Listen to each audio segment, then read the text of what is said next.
You could say. This cosplay took me 3 years to make. Welcome back, friends. I'm Kamiko, and I made this Aerith cosplay for Anime Expo's Masquerade this year. This cosplay specifically is inspired by 1840s, 1850s evening gowns of the historical era, but I will put a strong disclaimer that this cosplay is not in any way accurate to that specific era. This is mostly inspired, but I tried my best, so let's get started. Grab your plastic wrap, tape, and Sharpie, because we're making a duct tape pattern. Now, I am going to recommend that you do not do what I'm doing here and actually wear a fitted shirt, as your pattern will come out better. But I have to live, breathe, eat, Sly Cooper, so do as I say, not as I do. Anyway, so I'm going to be taping this duct tape, or you can use masking tape. I think it's easier to draw the pattern lines on later. But anyway, we are going to be laying the tape as flat and as against your body as possible. You want to do this to make sure that you get an accurate fit, so you don't want this too tight around any part of your body. Next, I am taking a Sharpie and drawing out just my princess seams and my side seams so that I can use this as a reference later. This is why I recommend masking tape. It's easier to draw and, more importantly, see those lines. Next, we are going to cut ourselves out of our tape prison. Hiya! Okay, anyway. Now that we have our tape pattern out, I'm going to draw out those lines better, and then I'm going to use these as a guide to cut out my new pattern pieces. This is for a corset, so you do want these pieces to be as flat and accurate as possible. Anyway, I won't bore you with the details of all of the different mock-ups I made for this corset. I ended up with 3 in total, but this is one of the mock-ups that I ended up making. As you can see, there's a lot of fit issues with the hip being too tight, so I'm going to cut off the seam allowance where it was too big, transfer this to paper, and make my final, hopefully, mock-up. In my opinion, I usually like to not add seam allowance to my corset patterns just because the seam and stitch line is very important to get right for these pieces. But anyway, we are going to cut these out, and these are going to be the guideline for making my new pattern pieces. As you can see, I'm cutting off that seam allowance so I know where to stitch specifically. Another thing I recommend is labeling your pattern pieces. As you can see here, this makes your life a lot easier when you go to sew the pattern pieces later on. These are going to get sewn right sides together, and I'm also sewing in a bust from an Amazon corset so I can get an idea of the fit. Okay, so it's not boned currently. It's just the bust and then pieces in the back.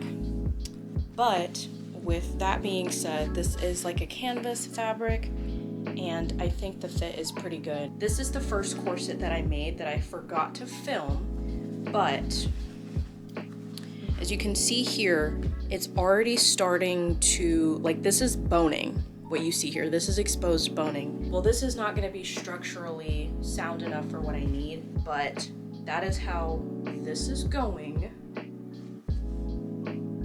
Yeah, so at this point, we're probably on corset mock-up 4. But now that I have a corset mock-up that fits, I'm going to use it to give me a guideline for how to adjust my paper pattern. I'm doing simple alterations like shortening the panels and making the bust and hip measurements a little bit smaller. And then I'm going to use my previous corset in order to salvage it for fabric for the new corset. I really thought I ate with this idea, as I didn't want to, waste this fabric, but I didn't actually end up having enough since these pattern pieces are very different from the new mock-up that I made. So I was only really able to salvage pattern piece 2 from this, and I had to cut out of new fabric in order to get enough for the rest of the panel pieces. Mistake number 2 I did with this corset is serging all of the pattern pieces, which is actively eating away at my seam allowance. But anyway, what I'm doing here is installing the busk. This is going to be that same busk that I salvaged from that Amazon corset. There are gaps within my stitching to allow me to feed the prongs of the awl through. And then for the other side, I am using my awl so I can punch the holes through. Please buy a bigger awl. This will be a lot easier if you have a bigger awl. Okay, I have to focus. I gotta lock in right now. So when I fold them over, I think, think, okay, no, it is not that. I have pattern 3, right sides together with pattern 2. On top of pattern 2, I have the lining for pattern 2, and then the last thing is pattern 3 on top of all of that. While the sandwich method is a little confusing for unprofessional people like me, I think it's actually really good, specifically for competition cosplay pieces, since this allows you to have a clean finish from both the inside and the outside. And it also allows a very, very secure seam, since all the raw edges are enclosed. Anyway, so what I'm doing here is top stitching these pieces in order to allow me to have a boning channel to insert into the corset later. Top stitching is honestly one of my favorite parts of corsetry. It is just so relaxing, and I think it just shows very impressive and clean sewing skills. Here is how we're looking. I like the height and the length at the hips, and I bet you're thinking, wow, this is looking so good. Yeah, it is way too small. I have 2 theories for why this is. 1, my mock-up is 1 layer. This is 3 layers. 2, I serged everything, which meant that I should have cut the pattern pieces out bigger. So I did some thinking from yesterday that I'm just going to remake this piece. I got some remnants of a canvas fabric, and I saw this really pretty floral fabric that kind of gives Aerith vibes, so I thought I would use this. And then the last thing I got is some cotton eyelet lace. Yeah, I'm gonna start cutting all of this out now. Mistakes were made and lessons were learned. To start, I am using a pencil to draw out all of my pattern pieces onto this canvas fabric. Later, I am going to manually draw on all of my seam allowance so that I have a sewing guide for when I assemble these pieces later. I usually cut out my pattern pieces in scissors, but I did try my rotary tool, and I will say you get more accurate cuts and it goes by a little bit faster with the rotary tool, so I would give it a try. Cutting out multiple pattern pieces while your fabric is folded does leave the risk of anything bubbling while you are cutting it out, so I do actually recommend cutting everything out one at a time. Anyway, we are rinsing and repeating, reinstalling the busk, and assembling the pieces using the sandwich method.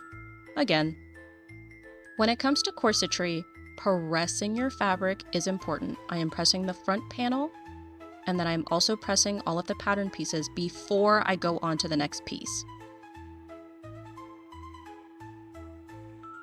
For installing the busk, I like to use the zipper foot so I can get right up against the bones. Once pattern piece 1 is sewn onto pattern piece 2, everything is going to get pressed and then folded on a curve.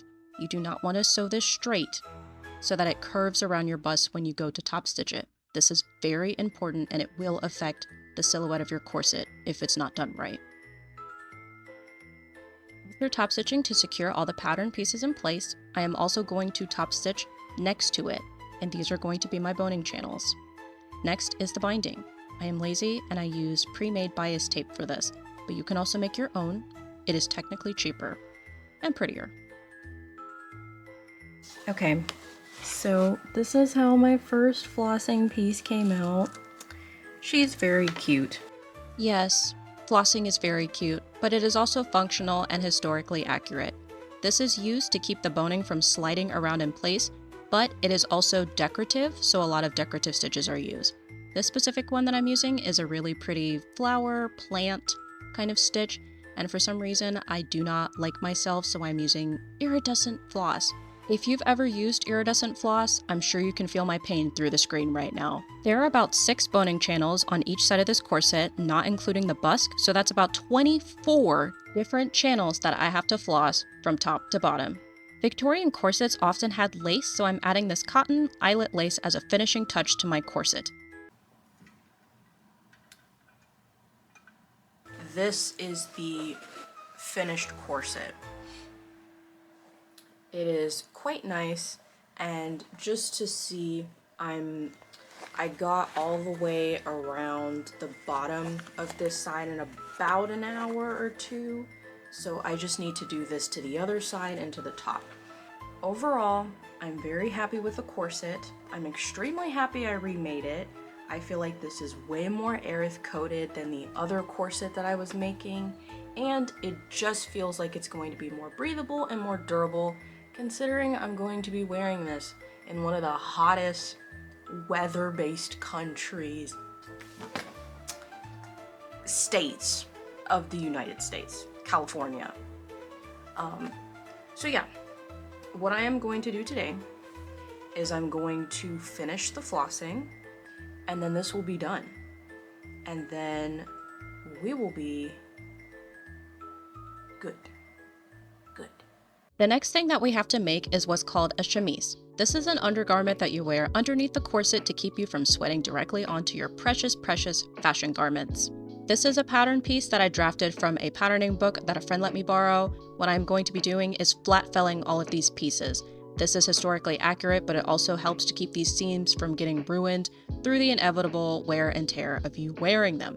You are going to sew a quite large seam allowance and then cut off only one side. Then it is technically better to press this, but I am a little lazy.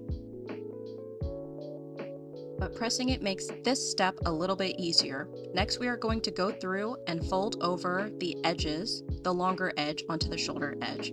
Top stitching this is going to kind of secure all of these pieces in place and give you a very strong and secure seam.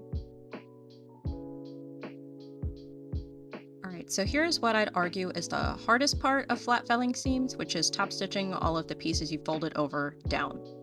My presser foot has a clear middle, which I would recommend. This makes it a lot easier to see what I'm doing, but my other recommendation is just to go slow, and slowly but surely you will get your flat fell finished.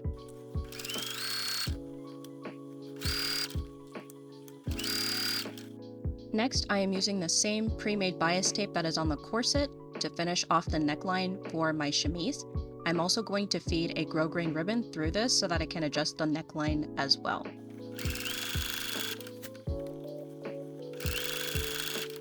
Then to finish up, I am doing a double fold hem on the edge of the chemise. I actually learned this technique from Professor Pincushion. If you do a basting stitch before you double fold hem, it makes it a lot easier to get an even hem. Definitely give it a try. But with that, our chemise is pretty much done, so let's move on to the next undergarment, the bloomers! I'm using that same patterning book, and this is kind of the pattern that I got. The frill is cut on the bias so that I can get a very voluminous hem at the end of my bloomers, which is going to turn out so cute, by the way. So what I'm starting off by is ruffling that hem so that I can attach it to the base of the bloomers. This is a cotton fabric, by the way. I didn't say this earlier, but the chemise is made out of the same fabric. Anyway, these are going to get pinned to the base of the bloomers, quilt clipped to the base of the bloomers, and then we are going to sew it. I do recommend doing a double stitch when you gather stuff. Makes it easier for this part.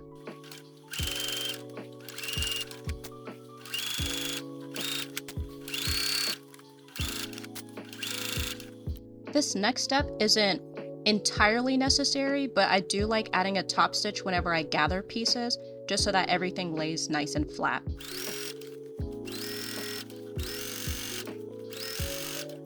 Just because this piece is going to be washed a lot, I am also going to serge off the excess from that gathering stitch, just so that this is less likely to fray over time. Now this next step is completely and entirely necessary. I am adding this very pretty, nice lace that is from my stash and sewing it onto the base of the bloomers. Now I thought about flat felling the seams of these bloomers, and then I thought flat felling on a curve sounded like a bad idea, so these are getting French seamed. They are sewn wrong sides together and then flipped around and sewn right sides together. That way all of the seams are enclosed. Lastly, I am doing an elasticized waistband, so I'm sewing 4 different channels so that I can feed the elastic through later.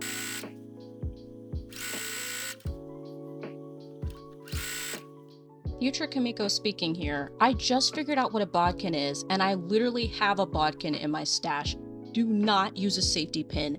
This literally took hours, and with a bodkin, it is like 30 minutes tops. Please use a bodkin. Thank you. Okay. The waistband is a little tight, So I'm gonna let it stretch out on my dress form just for like a couple of days, weeks maybe, and that'll help. I really like the lace that I added, and I love the frilly parts of the bloomers. These I've owned several bloomers, and these are really comfortable. The chemise is really cute. It's got that nice neckline, and I don't know if this is intentional. I might need to gather the sleeves a little bit, but them flaring out a little bit like this is pretty cool. And this cotton is very comfortable. These are very comfortable undergarments. So I am happy. And appreciate my adorable cinema roll journal that I got at Tesso, and my very cute, oh my god, that's not cinnamon roll, my melody journal, and then my cute cinema roll pencil that I got from Tesso. If you haven't gone to Tesso, please go. Anyway, so I just went through and I measured everything. Hoop 1, for your reference, if you would like to recreate this hoop skirt, I don't recommend it because I have no idea what I'm doing, but if you do, first one's 56 inches, 68, 80, 93, and 104. So I just went through and cut out all 10 strips according to these measurements. Anyway, I'm gonna sew all of these together as the bone casings for the boning channels, and then we are going to start hand sewing everything together. Georgia Costumes here on YouTube has an 18th century hoop skirt tutorial, and I followed that video to a T when making mine. I highly recommend giving it a watch. 80% of hoop skirt making is just hand sewing the boning channels onto the skirt. Once you're done with that, you pretty much have a hoop skirt right here. This takes forever, but boy does it look good. You can pretty much use whatever kind of closure you want when making a hoop skirt. For me personally, I like the adjustability of corsetry, so I'm making corset lacing for mine. Waxing your thread before stitching will help them from knotting up while you're sewing. But anyway, I'm just going through and hand sewing in these eyelets so that I can feed some grosgrain ribbon through later. This is your second reminder to get a bigger awl than I do because I continue to struggle to get the ribbon through these damn eyelets. Thank you. Okay. First off, if you're making a cosplay, having a figure is really helpful. The hoop skirt, I really like the shape of it, so I don't want the petticoat to be too defined. I just want it to smooth out the boning. I've tried making a petticoat before for my Miku cosplay, and when I wore it to Katsucon, I literally was leaving my hotel and the door hinge caught onto my petticoat and ripped it. And I didn't go, here door hinge, attack my petticoat. No, I was literally I turned around to leave and it managed to get caught. So that X's out voile, and it also X's out tulle. So I'm gonna try organza.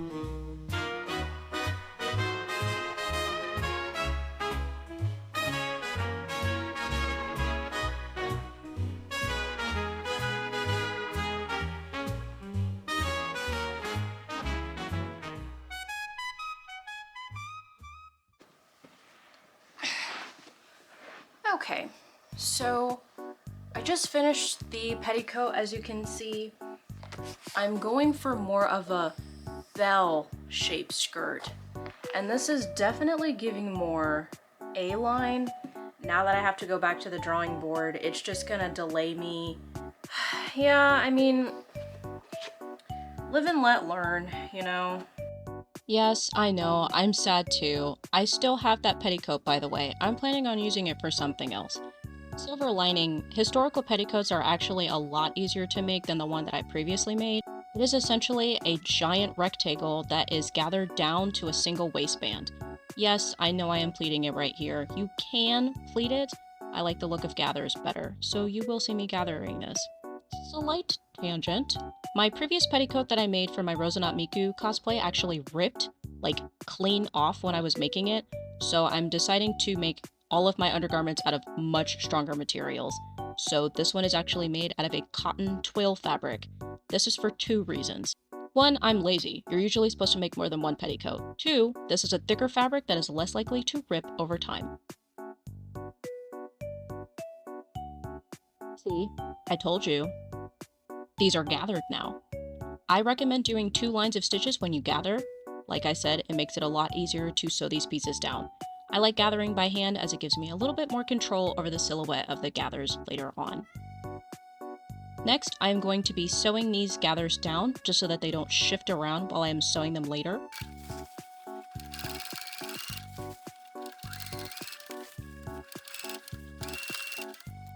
Then I'm going to use that same pre-made bias tape that is on every single undergarment at this point. It is going to get folded open and sewn.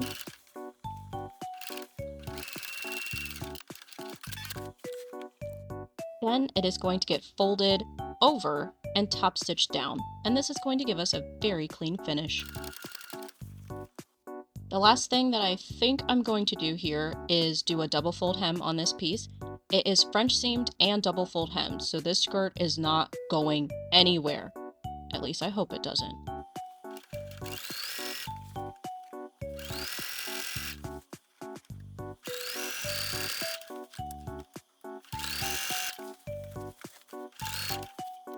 And with that, we have a nice, perfect, historically adequate petticoat.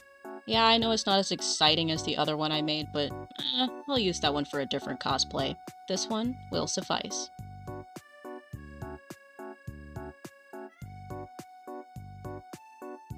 Yeah, so speaking of remaking things, I think I've remade like 3 things for this cosplay already.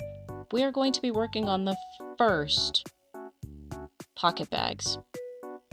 Technically, historically, these were hand embroidered, but I have a embroidery compatible machine, so I thought I would test it out with this.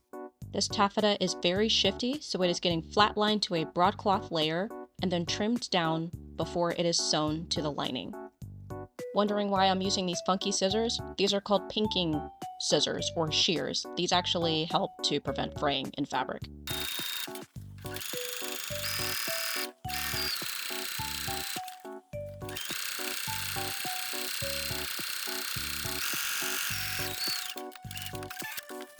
Recognize this ribbon from the previous corset I made? Well, I used it to bind the pocket bags for this piece. Going slow and pivoting a lot while sewing will help you get around those very irritating curves. After that's done, I'm going to fold it over and top stitch that down.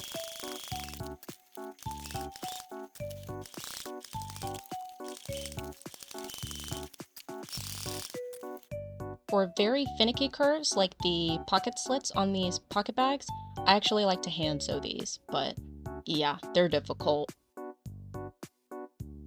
When top stitching the binding, a little of it was not caught by the original stitch, so I'm also going through here, and anywhere that it was just kind of flapping around, I whip stitched that down.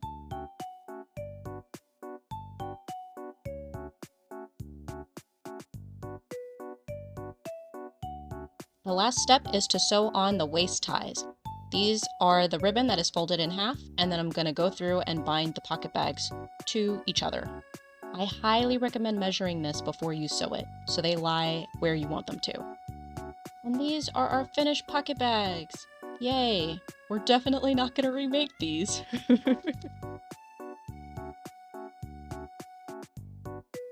So here are the first pocket bags that I made. I'm deciding to remake. One, because they are not super big, in my opinion. I feel like I have a hard time fitting my hand in here, and if I were to actually like sit my phone in here, I feel like these are gonna be annoying. The other thing is if you have sensory issues, this velvet, like specifically touching this when I go to put my hand in it, it's just not the vibes.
Here are the new pocket bags. So I made the slits longer so I can fit my hand into here a lot easier.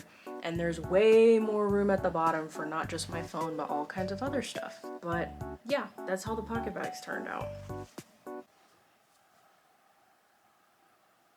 This is the design that I came out with.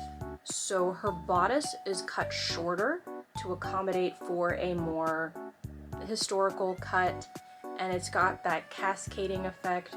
And these tiers, I'm not crazy enough to make them out of embroidery, but I thought about it. With that being said, I'm gonna go ahead and start working on the stay mock-up. Okay, so I know I said stay, but stays are not accurate to the 1840s. What you should be making is a bodice that is non-corseted and attached in the back with eyelets, not corset lacing. But I really wanted to readjust the stay pattern from my Rosa Not Miku cosplay, so that's why I'm doing a stay, but I'm telling you now, it's not historically accurate, okay? Anyway, here are all of my pattern pieces. This is cut out of canvas fabric so I can get kind of an idea of how I want it to look once it's finished. This is going to get sewn right sides together, and you do want to make sure that you get these nice and accurate so that you can get a proper fit for your mock-up. As you can see, my pattern changed quite a lot after my second mock-up. It's noticeably longer. And as you can see here, the difference between the first and the second mock-up are quite exponential. Okay, I've made 3 mock-ups. I'm gonna go ahead and I'm gonna purchase some fabric to make my little stay out of, and we're good. Now let's break out those fashion fabrics. I'm using taffeta for the front, brocade for the inner part, and then the sparkly leather hide for the insert portion, and of course, cotton linen lining. Beautiful. Taffeta is quite the slippery one, so I'm actually heat and bonding all of the front pieces to a brocade before I actually sew all of the pieces down. How it works is you iron your fashion fabric to the paper first, and then you iron it to your backing fabric. These pieces are getting serged first, and then sewn right sides together. Press your seams. This is very important for corsetry. The pointed bodice is going to need a lot of boning to stay in that shape, so I'm drawing out a guide to sew in order for the boning casing to go through there. These are 2 fabrics sandwiched together, so the boning can go right through. For the rest of the boning channels, I am top stitching down this twill tape. Now I had intended for the lining to be a floating lining, and then I realized it was not doing what I wanted it to, so it actually got flat lined to the fashion fabric layers before I did this. But anyway, all of the fashion fabric layers are going to get top stitched down so that they don't shift around when I go to embroider them. I am definitely a beginner when it comes to hand embroidery, so I wanted something super simple. I'm doing a rose pinwheel stitch for all of the roses, and then a fishtail stitch for all of the cute little leaves on this corset. Or stay. I stocked up on these really cute roses from Joann's before they closed, and I'm going to be hand stitching these onto the stay now. I do recommend gluing these. A lot of these fell off when I started wearing them, but they're really cute, right? A little out of order, but I'm going to be satin stitching these pieces together. This is decorative and also to keep it from fraying. Next, I'm going to be top stitching all of these layers so that they lie nice and flat, and then I'm going to start with the binding. Slight tangent while I whip stitch the rest of the binding in. I had a needle break and fly into my eye when I was binding a corset via sewing machine, so I bind all of my corsets by hand now. I prefer hand embroidered eyelets to metal grommets, so I'm also going to install all of these onto our stay as well. 1840s bodices usually have sleeves on them, and I greatly struggled to get a proper design that I liked. Eventually, what ended up working was reusing the first sleeves that I made, but sewing them into a different shape. For reference, the lining is canvas and 2 layers of tulle, and then the outer layer is taffeta. These are going to get whip stitched by hand into a cone shape and then sewn to the corset directly. Next is the Bertha. These are decorative modesty panels. I salvaged mine from a thrifted belt. Historically, these are usually pinned to the bodice, but since my bodice is not accurate, this is going to get sewn to the bodice so that it gives the illusion of a bodice. Okay, so just to explain it a little bit, this is cotton with 3 layers of cutaway stabilizer in it. And then I have my embroidery floss in green. And then I also went back to Joann's and I bought another pack of these flowers. And I also have these tiny ones to add as well. These are going to get sewn to a cotton round that is filled with 3 layers of cutaway stabilizer. Don't do that to yourself. This was very hard to sew, but these are those same flower roses that I got from Joann's. Really cute, right? I am not going to bore you with the sad details of this bodice piece. This was something that I satin stitched and it took me literally a week, and then I figured out I didn't like it. I was initially going to heat and bond this to the bodice, but since I didn't like the piece, I decided to use it as a pattern for the new applique. This is that same sparkly leather that is on the insert portion of the bodice, so I thought it would be a nice cohesive element. Leather doesn't fray, so this gets cut out directly and fabric glued to the bodice. Now I would be done, but I'm not liking how that bottom part is cutting, so let's fix it. I'm adjusting it for a sharper point and then redoing the binding since it didn't come out that great the first time. And look, much sharper, much nicer. Next thing, the skirt. So this is patterned from the measurements of the hoop skirt in order to get the base skirt pattern. Joann's had this really pretty floral canvas fabric on sale, so I decided to use this for the base skirt. Super canon, right? This skirt has 2 side seams, so they are going to get French seamed for extra strength. I'm not going to sew all the way to the top though, so that it has a side opening. This will make it easier to access the pocket bags and make it easier to get into the skirt later. I'm doing a double fold hem, so I'm using that same basting stitch before I go to pin this. For French seams, I'm going to press this open and then press it to either side, which makes it easier to sew it on later.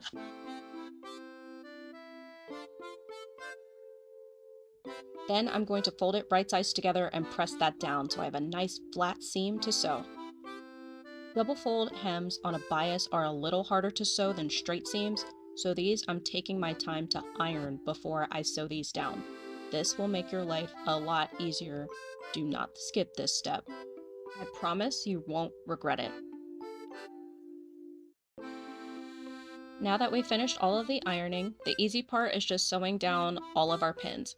Here I am French seaming the sides of the skirt. Super crispy. And since this is a side split skirt, I am also top stitching down the side so that I have a nice clean finish. Lastly is the double fold hem, which this part is going to be a lot easier if you ironed it before you did it.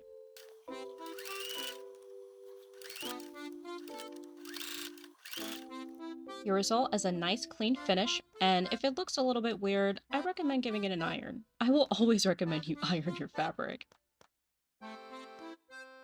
I'm using the remaining scraps to make some waist ties for my skirt. These are getting cut at around 2 inches with the anticipation of them getting much smaller when I double fold hem them later. They're going to get sewn right sides together to the waistband first, and then I'm going to fold them over and top stitch them down. The result is very cute teeny tiny waist ties. And now for my least favorite part of this project, sewing on the box pleats to the base skirt. Aerith has 6 tiers on her dress, so I cut out 6 taffeta fabric strips. They all got double fold hemmed at the bottom, and then serged to cut down on bulk at the top. When I tell you, this was the most pain and suffering part of this cosplay, I am not kidding. Look at me. Do I look like I'm enjoying myself right now? No! The answer is no. My only recommendation for this part is to work from the bottom up. Please, you will thank me later. With the skirt done, let's get to the fun part, making the bows for Aerith. She has a hair bow and a butt bow. I'm using the Cosmic Cotier Sailor Moon chest bow pattern for this. The only thing that's different is I don't have interfacing, so these pieces are heat and bonded instead. First, I'm adding on the pretty little details like the lacing and these cute little flowers, obviously.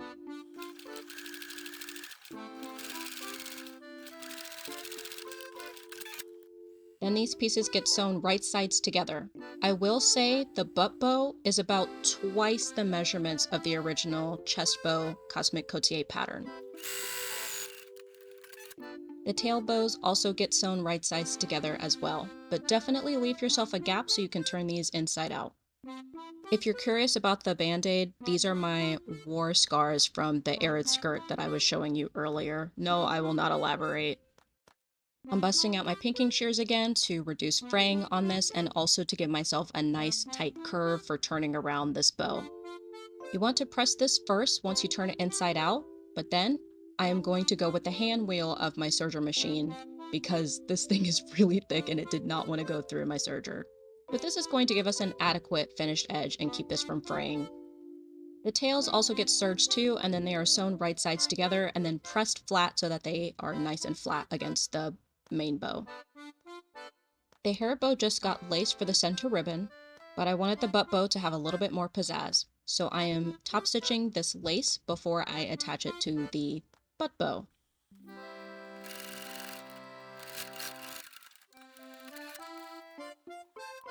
And the result is this super cute ribbon that is going to get attached to the bow. So pretty. When attaching the tails to my Cosmic Cotier bows, I like to use embroidery floss. I first start by tacking it at the middle back, and then I wrap it around multiple times to get a result like this. For the hair bow, this lace is top stitched into the middle. And then I double it up with this floral lace on top for a decorative flare. The end result is a very beautiful and voluminous bow that is both finished from the front and the back. For some reason, I forgot to film the finished result of these bows, so you'll see that result in the final reveal. I just finished the Cosmic Cotier bow for my Aerith cosplay, but while we're at it, I figured I'd show you some things that I got for Aerith's skit. Now, I'm not gonna spoil you on the skit, okay? It's not Anime Expo yet, but I figured I would show you something pretty interesting I found at the Georgia Ren Fair this year. And I bet you're wondering, Komiko, what the hell is that? I will tell you what the hell this is. This is a quill for writing. You know, it's the 18th century. It also came with some sheets of paper. I was actually going to write the script for my skit on here. I don't know, I think I ate with that idea. So this is just to get you in the time period of what my costume is based off of.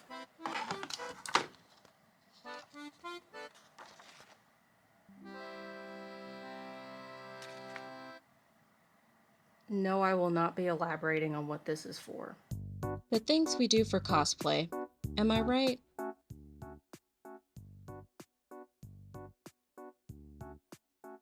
Moving on, let's get to the jewelry.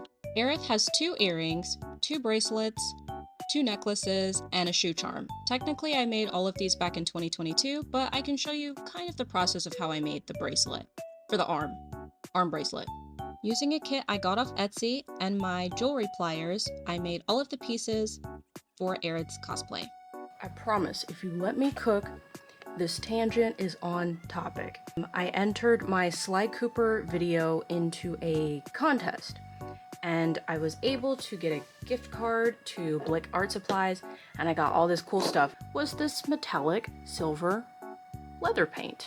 Now, they are green because I use these for my Rosanat Miku cosplay, and considering that these shoes are literally swamp green, these are not gonna work for Aerith.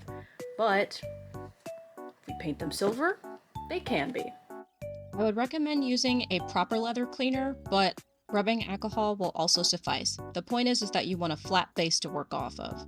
Metallics can be particularly difficult to build up opacity, so my recommendation, layers, layers, layers. That's coat 1. 2 coats. Coat 3. And with that, the shoes are done.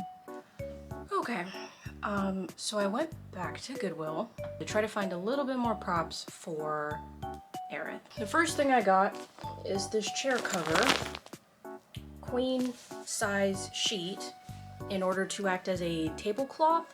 So anyway, this is how my basket looks. I was just sitting here wondering. This is a bouquet that I made for my Yuna competition build from Hallmat in 2023. I don't know. I feel like that looks better. With all of the props secured for my skit, the last thing we have to do for this cosplay is the wig. I made this wig back in 2022 and I didn't film it, so if you want a proper in-depth tutorial of how I made it, I would watch my drill curl video that I made a little while ago. Anyway, what I'm doing here is adding a tulle shield to my drill curls. This is a very tedious step, but I do not recommend skipping it. This will make your wig indestructible. The other very important thing I'm doing to this wig is I'm using embroidery floss and sewing through the bottom of each drill curl. This looks like a boring step, but it is extremely important as this takes the entire weight of this drill curl off of my head and properly distributes it. Do not skip this step. I have the wig on. I'm holding the strings in my hand. This is very comfortable and it doesn't feel heavy either, which is nice. With the finishing touches to the Aerith wig complete, this cosplay is technically done. So let me show you the final result.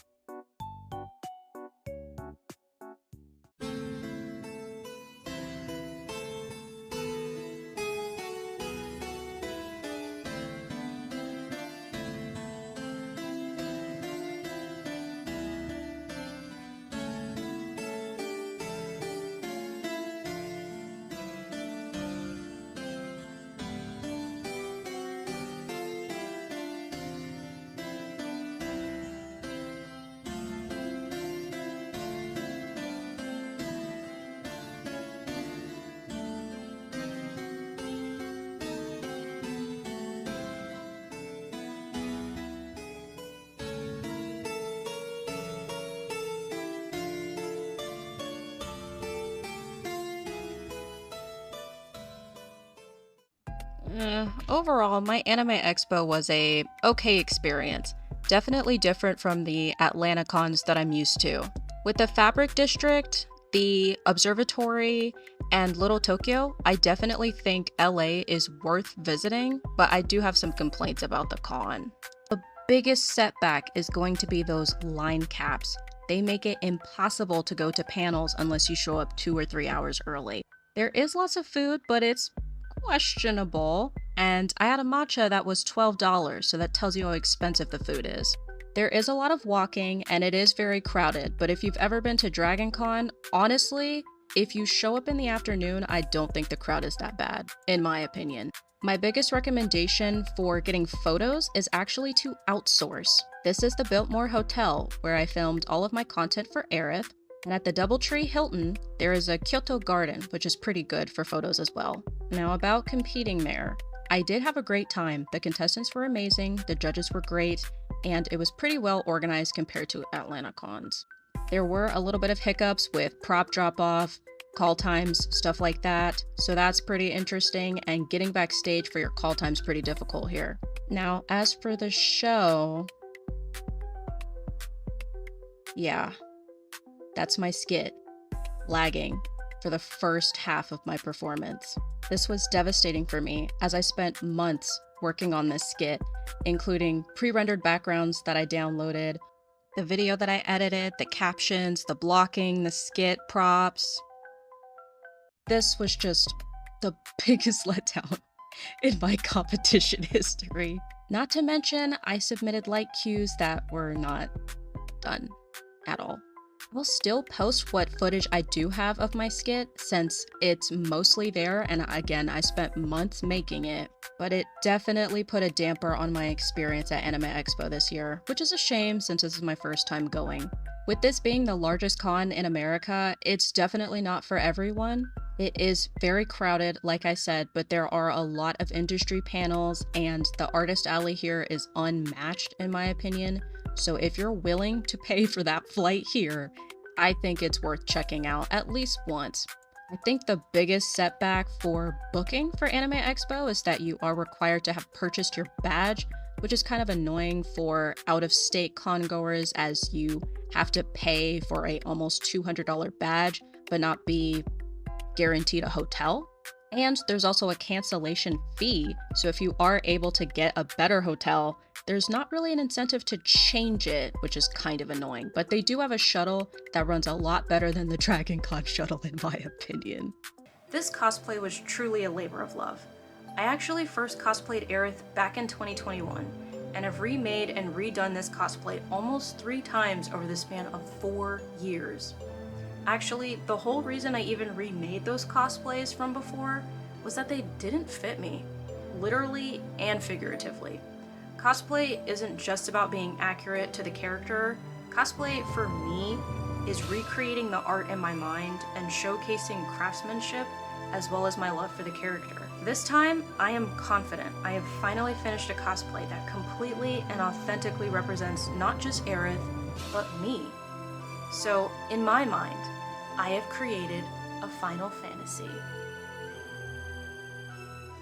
This cosplay took me over 6 months to create, and editing the video took a while too. So I really appreciate it if you got to the end of this video. I do have more videos on the way, by the way. I also made a Alice Madness Returns Hysteria Alice cosplay, which you will get a video on how I made that as well. And as always, I hope you, yes you, have a wonderful day.